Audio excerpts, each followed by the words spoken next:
여의도메이션 구독자 여러분 안녕하십니까, 박정호입니다. 안녕하십니까, 조PD입니다. 이런 질문을 해도 될까요? 뭔데? 형님 혹시 빚 있으세요? 빚? 네, 대출 같은 거? 대한민국에 대출 없는 사람이 어디 있어? 그렇죠. 저만 있는 거 아니죠? 당연하지. 네, 그만. 아니, 제 주변에도 물어보면 빚이 없는 사람, 대출이 없는 사람이 한 명도 없더라고요. 그리고 대출도 나는 능력이라고 믿고 싶어. 아니죠. 저도 그렇게 굳게 믿고 있습니다. 네. 근데 나라들로 봤을 때도 부채가 없는 나라들이 있어요. 부채가 없는 나라들. 이것도 똑같은 관점인데 네. 능력이 없는 나라는 부채가 더 적어. 아예 없는 나라는 없지. 근데 이제 능력이 없는, 흔히 말해서 개도국, 후진국이라고 불리우는 곳들은 부채가 적고, 전 세계에서 제일 우리가 아는 잘 나가는 국가들, 대표적으로 잘 나가는 국가들을 어떤 군집으로 우리가 설명하니? 국제기구로. 국제기구요? 뭐 OECD? OECD보다 조금 더 추리면. G7?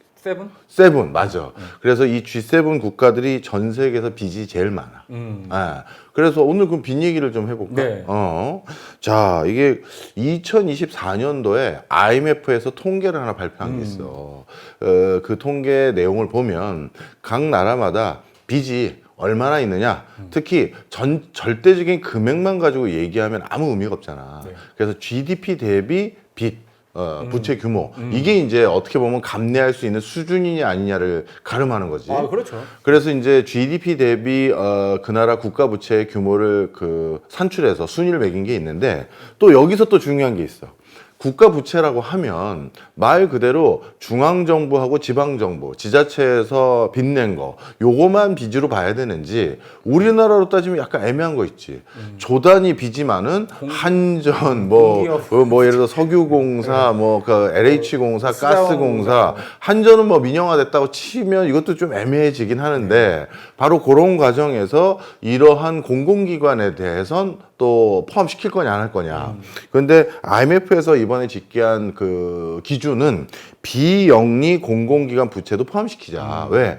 워낙 얄팍하게 그쪽으로 살짝 도려내면 국가 부채는 줄어든 것처럼 보이지만, 그렇죠. 예를 들어서 LH공사에 빚 많아졌는데 그래서 부도나기 직전인데 국가가 모른 척 할 수? 공적 자금 들어가야죠. 그럼 따라서 이거는 국가 부채로 보는 게 맞다라는 게 IMF의 평가를 해서 이걸 기준으로 이제 산출한 순위가 있어요. 그 순위를 봤는데 오랜만에 랭킹쇼 한번 할까? 제가 이런 거 좀 맞추잖아요. 의외로 감이 좋으시죠. 자, 전 세계 1등. 1등은 아무래도 이제 체급이라든지 여러 가지 감안했을 때 미국 상당히 상위권입니다만 1등은 아닙니다. 미국보다 빚이 더 많은 나라가 있어요? 그렇죠. 바로 일본. 정답입니다. 일본이 GDP 대비 국가 부채 비율이 252%로 압도적인 1위야. 진짜 압도적인 1위야. GDP의 252%. 252%. 2.5배가 넘는 거네요. 그렇지.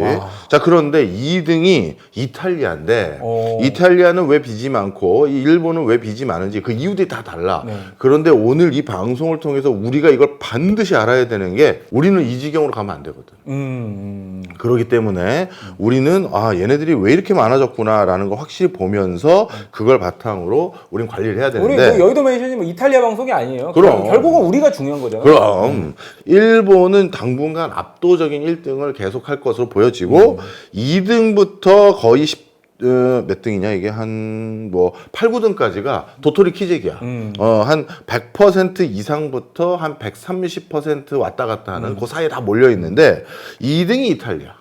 그리고 3등이 방금 네가 말했던 미국. 그 다음에 4등이 프랑스. 5등이 캐나다. 6등이 영국. 그 다음에 7등이 독일인데, 영국부터는 GDP 대비 국가 부채 규모가 100%가 넘었는데, 독일부터는 이제 100% 언더야. 독일이 한 60% 정도 되는 수준이고, 그리고 그 다음이 바로 한국이야. 그럼 한국이 몇 등이냐? 8등이요? 8등이구나. 그래서 한국이 55%, GDP 대비 55% 선에서 전 세계 국가 부채 순위에서 8위를 차지하는데, 이거는 이제 우리에게 굉장히 중요한 의미가 있어. 내가 앞서서 우리 몇 번 얘기했잖아. 전 세계에서 진정한 선진국으로 분류되는 기준이 뭐다? 30, 50 클럽. 30, 50. 30은 국민소득 국민소득 3만 불 이상. 3만 불 이상. 인구 5천만 명 이상. 인구 5천만 명 이상. 그런 나라들이 전 세계에서 한 7개 정도밖에 없다 얘기했잖아. 그 중에 지금 국가 부채 랭킹에 다 포함돼 있지. 네, 다 포함돼 있네요, 진짜. 일본, 이탈리아, 미국, 프랑스, 캐나다, 독일, 영국, 그 다음에 마지막으로 캐나다는 5천만이 안 되죠. 캐나다 아니고 영국, 독일, 그 다음에 한국. 그러니 전 세계 진정한 선진국으로 불리우는 경제 규모도 커졌는데 국민 소득도 높은 나라들의 공통 분모는 국가 부채가 많다라는 거예요. 아니 뭐 이렇게 가정집을 봐도 좀 잘 사는 집은 다 빚이 있더라고요, 이렇게. 당연히 그렇지. 예를 들어서 우리 그 재벌 회장님들의 빚은 이거는 뭐 천억대 뭐 이런 거잖아. 천억대 뭐 조단이죠. 조단이지. 그런 사람도 있지. 김우중 선생님. 바로 그래서 역시 우리가 국가 부채가 또 이렇게 있을 수 있다라는 그거는 뭘 또 반증하는 거냐면 야 대한민국이 이렇게 잘 나갔어? 이렇게 볼 수 있다는 거고 능력이 좀 된다. 한국보다 조금 그 순위가 낮은 국가들도 네덜란드, 뉴질랜드, 노르웨이, 스위스, 덴마크 다 쟁쟁한 나라들이야. 근데 또 우리보다 또 체급이 좀 작아요. 체급이 작은데 한국과 국가 부채 수준이 엇비슷하다고 볼 수 있거든. 그 얘기는 달리 말하면 이 나라들은 정말 큰일 난 거지. 그렇죠. 우리는 인구가 5천만 명 이상이기 때문에 어찌 보면 더 큰일인가? 부채가 더 확실히 커질 수밖에 없는? 그렇게 볼 수도 있지만 갚으려고 우리가 한번 마음 먹으면 우리는 떼거지로 또 모여가지고 금 모아요 또 다시. 우린 그럴 수도 있는데 그런데 뉴질랜드, 뭐 노르웨이, 스위스, 덴마크 인구 숫자 얼마 안 돼서 여기 그 갚을 여력이 있을까? 이런 걱정이 들 수 있는 부분도 있는 거거든. 자, 그래서 전 세계 국가 부채 순위는 이렇게 되고 우리나라는 그중에 한 8위 정도 한다. 이렇게 보면 돼. 근데 이 다음이 중요해. 도대체 다른 나라들은 도대체 왜 이렇게 빚이 많아진 거냐. 우리가 그걸 보면서 우리는 계속 이 선에서 유지가 되는 건지 우리도 빚이 쫙 많아지는 건지 그리고 원래 빚이라는 게 결국 많아지면 문제가 생기는 거잖아. 아무리 국가라 하더라도. 네, 그렇죠. 우리가 나름 나도 빚을 관리하는 거고 너도 빚을 관리하는 거일 뿐이지 이게 내가 감당 안 되는 선으로 넘어가면 반드시 문제가 생기는 거거든. 사고 터지는 거죠. 그렇지. 그러다 보니까 그게 감내될 수 있는 선인가 지금 그걸 판단을 해야 되는 건데 그래서 하나씩 한번 살펴보자고. 1등부터 한번 볼까? 일본을 먼저 살펴봐야 될 것 같아요. 그래. 왜 이 지경이 됐는지. 맞아. 일본을 먼저 살펴봐야지. 일본의 빚이 가장 크게 늘어난 가장 결정적인 계기는 역시 잃어버린 20년, 잃어버린 30년이야. 잃어버린 20년 그 기간 동안 초창기에 어마어마하게 국가가 경기를 부양해 보겠다고 진짜 밑빠진 독에 물을 붓는 것처럼 쏟아 부었어. 처음에는 잃어버린 10년이라는 용어가 있었어요. 점점 늘었지. 근데 이게 20년이고 30년이 될지 몰랐잖아요. 맞아. 그래서 그 당시 지속적인 경기 부양을 했는데 그 뒤에 잃어버린 30년이라고 불리우는 하반기 10년은 사실 아주 이렇게 세게 하진 않았어. 근데 앞에 20년 해보니까 이거 10년 더 해도 소용없는 거 대충 감이 와서 다른 형태로 했는데 초창기에 국가 부채가 엄청나게 늘어났던 가장 큰 이유는 일본의 거목 기업들이 추풍낙엽처럼 무너지려고 하고 금융회사들도 이거 쓰러지려고 하니까 금융 대란, 경제 대란이 생기려는 거야. 그래서 안 되겠다. 국가가 빚을 내서 일단 버틸 수 있는 마중물이 돼줘야겠다. 이걸 한 거지.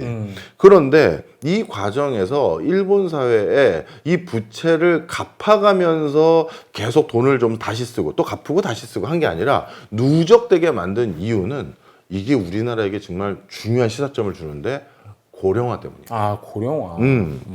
나이가 들고 가장 전 세계에서 빠르게 고령화가 되니까 무슨 문제가 생겼냐면 그동안 거기도 나름대로 우리 정도는 아니야. 그래서 더 큰 문제야. 일본은 정권이 잘 안 바뀌잖아. 자민당이죠, 그냥. 자민당이 쭉 하다가 어쩌다가 한 번 있었어요. 딱 이렇게 된다고.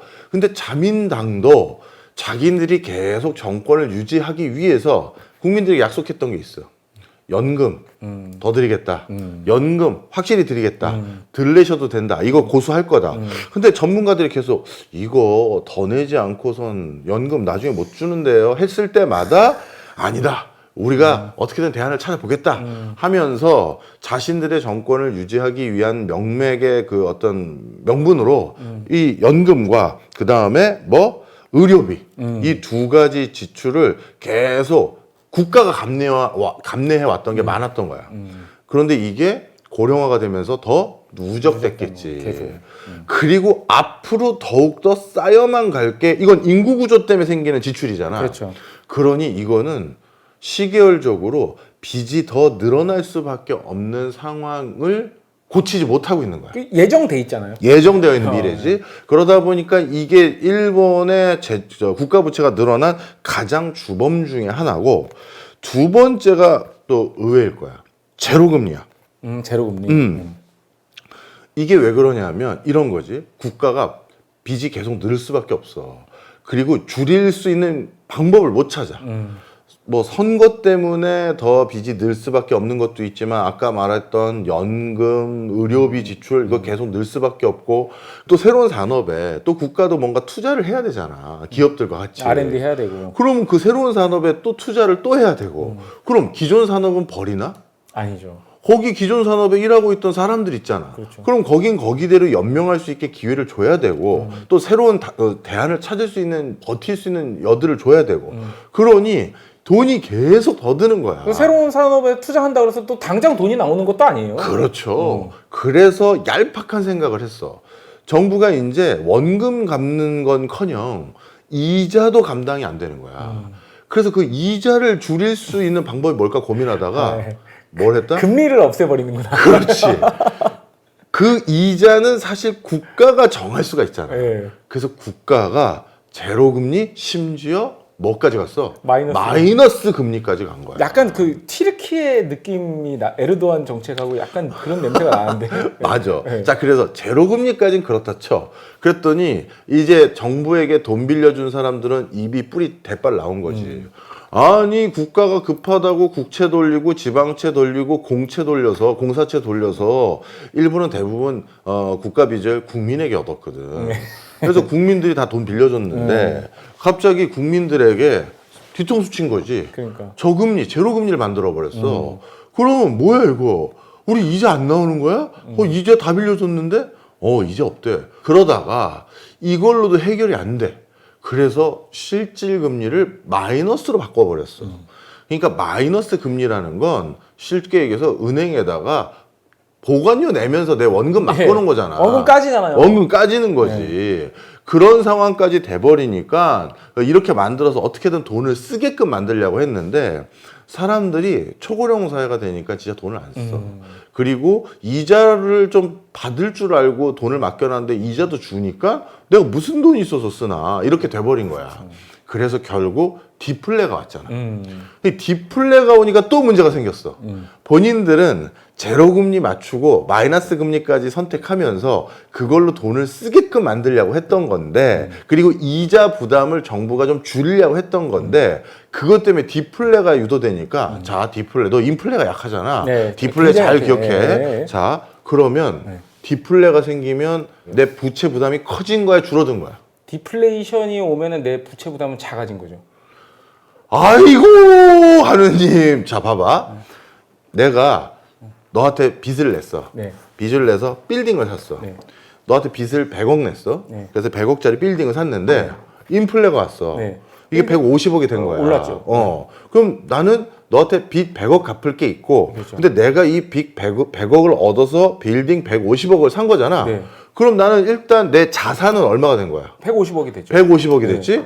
근데 내가 너한테 이자 넉넉하게 10% 쳐주기로 했어. 야, 10%가 요즘 어디냐? 5% 네. 쳐주겠다 했잖아. 네. 그럼 너한테 갚을 때 얼마로 주고 갚으면 돼? 105억. 그렇지.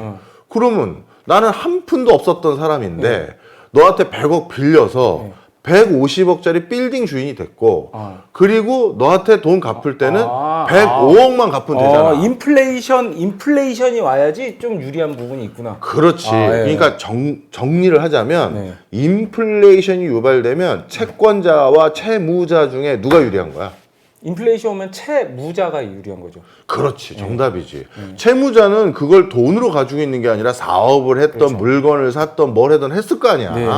아니, 건물을 샀던 간에. 그렇죠. 그래서 통상적으로 인플레이션 기간 때는 당연히 물건 가격들이 오를 것이기 때문에 현금을 가지고 있는 사람보다 뭔가 그걸 활용해서 자산을 취득한 사람들이 훨씬 유리하다고. 이거 그 구독자님들이 오해하실까봐 말씀드리는데 이게 컨셉이에요, 사실. 네, 컨셉이에요. 자, 그러면 네. 디플레는 반대지. 그렇죠, 반대죠. 너한테 내가 100억을 빌렸어. 채권자가 유리하죠. 그렇지. 너한테 100억을 빌려서 그 당시 100억짜리 빌딩을 샀는데 이 빌딩이 80억이 됐어. 그럼 난 너한테 100억을 갚기 위해서는 이 80억짜리 팔아서 갚을 수도 없고 그렇죠. 나는 오히려 100억에다가 이자 5억도 줘야 되는데 그렇죠. 그런데 이 내가 샀던 빌딩은 80억으로 줄었고 난 손실이 이만저만이 아닌 거잖아. 그렇죠, 그렇죠. 자, 그런데 다시 일본 정부로 돌아와서 일본 정부는 초반에는 얄팍한 생각으로 제로금리 만들어서 나 아싸 나 빚은 많지만 이자 부담 없지 이렇게 하려다가 이게 되치기를 당해서 마이너스 금리까지 내려갔단 말이야. 그렇죠. 마이너스 금리가 내려가는 그 상황에서 가장 주된 요인이 디플레였는데 그렇죠. 그 디플레라는 건 결국 어떻게 된 거다? 돈을 빌린 사람이 불리하잖아요. 그렇지. 일본 정부의 국가 부채 부담이 더 가중돼 버린 네. 거야. 그러니 금리를 낮춰서 이자가 얼마 없다라는 그 효과보다도 디플레이션으로 인해서 국가의 이자 부담이 그러니까 국가 부채 부담이 훨씬 커진 게 더 커. 바로 이런 여러 복합적인 이유들로 인해서 어떤 일이 생겨버렸다? 일본 국가 부채는 압도적인 세계 1등이 된 거야. 아유. 거기다 한두 개가 더 있는데 바로 세수가 안 거쳐.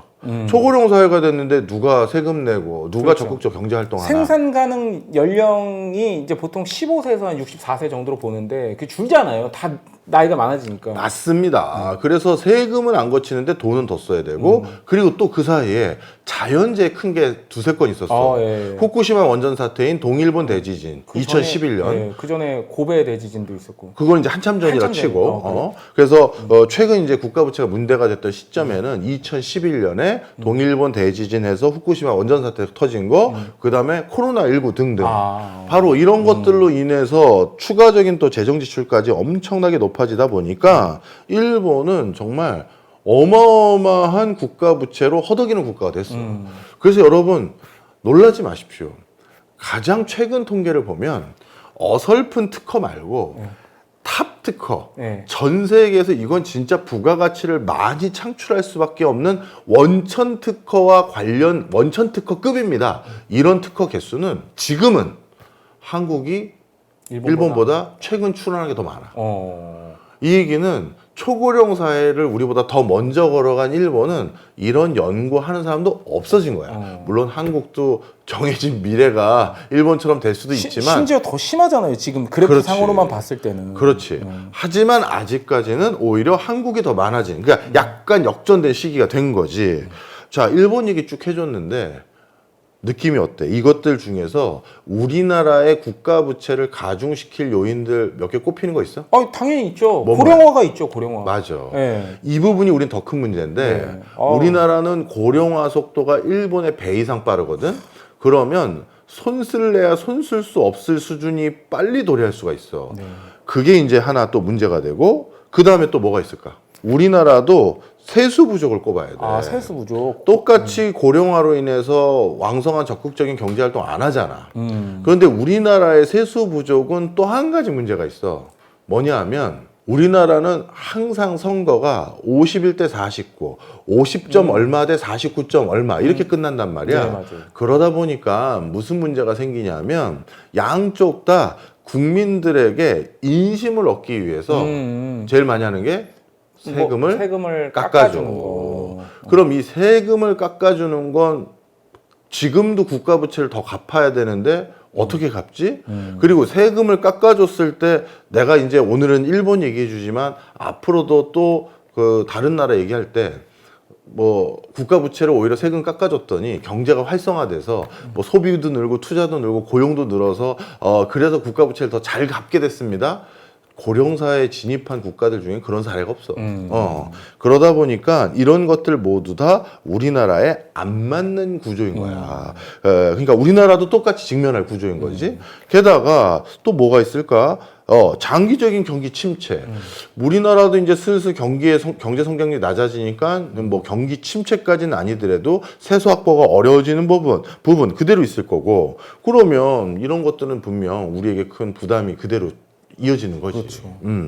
그래서 일본이 전 세계 국가 부채 1등 국가라는 점에서 우리랑 이런 공통점이 있고, 또 한 가지. 이러다 보니까 일본이 한동안 되게 주저했었어. 어떤 걸요? 뭘 주저했냐면, 잃어버린 10년 기간 그리고 잃어버린 20년 기간 동안은 선도적인 산업에 묻지마 투자, 몰빵 투자를 하기가 주저됐던 거야. 지금 계속 국가 부채가 늘 수밖에 없는데 그런 사업에 우리가 얼마 쓰자고요? 아우, 저희 그러면 안 됩니다. 이거 뒷감당 누가 하려고요? 그 성공 개런티 합니까? 했을 때 개런티 하는 게 어디 있어요? 그렇죠. 그래서 그동안 엄청나게 좋은 기회들을 놓쳐왔던 것도 사실이야. 그런데 잃어버린 30년, 그 마지막 10년 기간에는 이런 마인드가 있었던 것 같아. 이렇게 주구나, 저렇게 주구나. 자포자기. 야, 우리 해볼 건 해보자. 그래서 엄청난 투자를 감행할 수 있었어.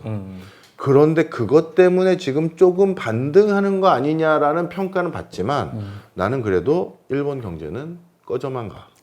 난 그렇게 보고 있어. 또 일본 사람들은 체제 수능적인 스타일이 많거든. 그렇죠. 전통이죠. 난 그래서 정말 노골적으로 말씀드리고 싶어요. 일본 최상위 엔지니어, 최상위권 학자들, 그리고 일본의 영민한 문화예술인들 한국인으로 귀화시키자. 우리가 또 흡수를 하자. 이제 일본인들이 알거든. 이제 한국보다 우리 일본이 더 가난해졌어요. 네. 그러면 한국보다 우리 일본이 가난해진 거에 대해서 아쉬워하기도 하고, 그 중에선 그냥 난 한국의 역동적인 모습이 좋다. 난 그냥 한국이 좋다. 이런 사람이 점점 늘고 있어. 그렇죠. 그러고 본인들의 국가는 앞이 안 보인다. 이렇게 전망하는 곳도 있어. 물론 우리는 앞이 잘 보이는 건 아니지만 그래도 아직까지는 한국은 좀 더 워킹을 할 기간이 남아 있단 말이야.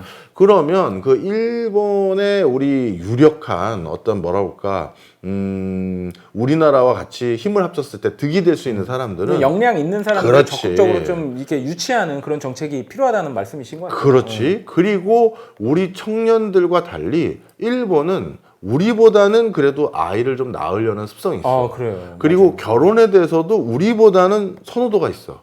그렇다면 저출산이 일본인과 한국인, 요즘은 옛날만큼 결혼을 옛날보다는 좀 덜 한다고 하더라고. 옛날에는 일본인 남성과 한국인 여성의 결혼 비율이 높았는데 그렇죠. 요즘은 한국인 남성과 일본인 여성의 결혼 비율도 꽤 높아졌어. 그러다 보니까 이런저런 여러 가지 요소로 대등한 관계가 됐다라고 난 평가되는 게 좀 있어. 바로 그런 맥락에서 나는 그냥 젊은 친구들이 일본인하고 그냥 결혼해서 그 친구가 한국에 귀화하겠다라고 하면 그런 건 좀 허들을 좀 낮춰주자. 뭐 저한테 하시는 말씀 아니죠? 나는 우리 재수 씨가 일본인이어도 난 나쁘지 않다고 생각하는데. 헛돈이 스고이하죠. 저는 가리지 않습니다. 사람이 중요한 거죠. 야, 이거 오해해. 그렇지. 사람을 중요한다는 그럼요. 겁니다, 여러분. 가리지 않는다는 게. 사람이 중요해요. 사람이. 예. 이거 뭐 나라 국적이 뭐가 중요해요? 맞아. 사실 우리나라 제품과 일본의 제품은 경쟁을 많이 하거든. 네, 그렇죠. 그런 과정에서 일본 제품의 경쟁력도 조금 더 빠르게 소멸시키고 우리나라 제품 경쟁력은 더 이어가려면 우수한 인재가 일로 오면 그렇죠. 2배 효과가 있잖아. 그렇죠. 융합의 어떤 그 시너지죠. 그렇지. 그리고 여기서 그런 걸로 인해서 더 큰 부가가치 창출하면 결국 우리도 국가 부채 갚을 수도 있고 고령화도 완화되고 저출산도 해결되고. 그렇죠. 그래서 나는 이 지금 어차피 여러분 오해하지 마십시오. 저는 그냥 한국만 생각하는 사람입니다. 어차피 그 30, 50 클럽 국가들끼리 전 세계 최고 제품들을 가지고 최고 서비스 가지고 경쟁하는데 상대평가 아니야. 그렇죠. 상대평가로 한국 게 조금이라도 더 좋으면 가는 거야. 바로 그 기간을 좀 연명하기 위한 얄팍한 수작? 좋은 방법이 될 수 있을 것 같아요. 너부터 노력해. 예. 알겠습니다.